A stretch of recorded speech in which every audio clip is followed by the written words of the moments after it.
সাভারের রানা প্লাজা ধসের ঘটনা। ধসে পড়া রানা প্লাজার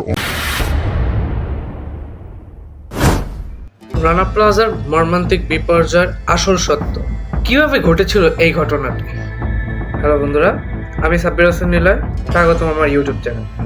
আজ আমরা আলোচনা করব 2013 সালের 24শে এপ্রিল ঘটে যাওয়া বাংলাদেশের ইতিহাসের সব থেকে ভয়াবহ শিল্প দুর্ঘটনা রানা প্লাজার ধ্বংসস্তূপের পেছনে আসল সত্যটি খুঁজে বের করার চেষ্টা করব এবং এই সম্পর্কে জানবো। কি আমরা জানার চেষ্টা করব কিভাবে এই মর্মান্তিক ঘটনাটি ঘটেছিল এবং এর পিছে কি কি হাত ছিল, পেছনের সকল কারণগুলো এবং এর পরিণতি কেমন ছিল, আমরা তো আজকে ভিডিওটিতে জানবো। ভিডিওটি শেষ পর্যন্ত দেখার জন্য অনুরোধ।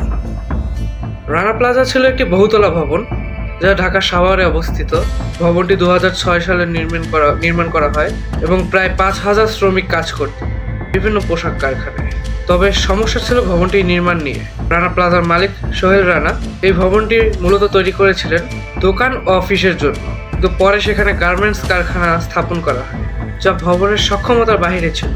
অতিরিক্ত ভারে ভবনের কাঠামো দুর্বল হয়ে পড়ে।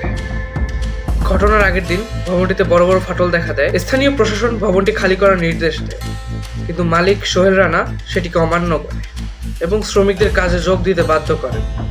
2013 সালে 24শে এপ্রিল সকাল 8টার কিছু পরেই ভবনটি হঠাৎ করে ধসে পড়ে। মুহূর্তের মধ্যে হাজার হাজার মানুষের জীবনে ঝুঁকির মধ্যে পড়ে।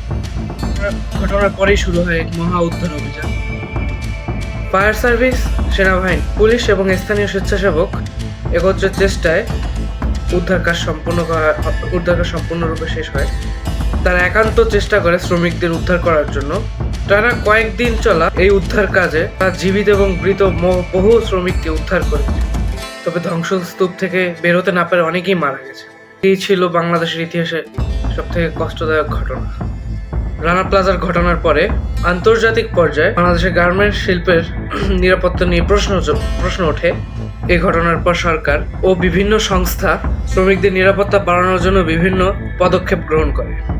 একর্ড ও অ্যালায়েন্স নামে দুটি আন্তর্জাতিক সংস্থা বা সংগঠন গঠন করা হয়, যারা দেশের বিভিন্ন গার্মেন্টস কারখানার নিরাপত্তা নিশ্চিতকরণে কাজ শুরু করে। এর ফলে ভবিষ্যতে শ্রমিকদের জন্য কিছুটা হলেও নিরাপদ কর্মপরিবেশ নিশ্চিত করা সম্ভব হয়েছে। রানা প্লাজার ঘটনা আমাদের শিখিয়ে যায় যে শিল্পে লাভের পাশাপাশি শ্রমিকদের নিরাপত্তার গুরুত্বটা কতখানি আমাদের কাছে জরুরি সেটা আমাদের শিখায়। এই মর্মান্তিক ঘটনার পর আমাদের উচিত ছিল সেই শিক্ষা মনে রাখা, প্রতিটি কর্মস্থলে শ্রমিকদের নিরাপত্তা নিশ্চিত করা। সোহেল রানার মতন লোভী ব্যক্তিদের জন্য আজ আমরা এতগুলো নিরীহ মানুষের প্রাণ হারিয়েছি। বন্ধুরা, রানা প্লাজার ঘটনা বাংলাদেশের জন্য একটি অন্ধকার অধ্যায়। এটি আমাদের সচেতন হওয়ার এবং শ্রমিকদের অধিকারের প্রতি যত্নবান হওয়ার শিক্ষা দেয়। আজকে ভিডিওটি দেখে আপনার যদি কিছুটা হলেও মর্মান্তিক ঘটনার পিছের কারণ আসল সত্যটা বুঝতে পেরেছেন, তবে আমাদের ভিডিওটিকে লাইক দিয়ে শেয়ার করে এবং সাবস্ক্রাইব করে আমাদের সাথেই থাকুন। এ ধরনের ভিডিও আরও দেখতে নোটিফিকেশন বেল অবশ্যই অন করে রাখবেন। ধন্যবাদ সকলকে। আসসালামু আলাইকুম।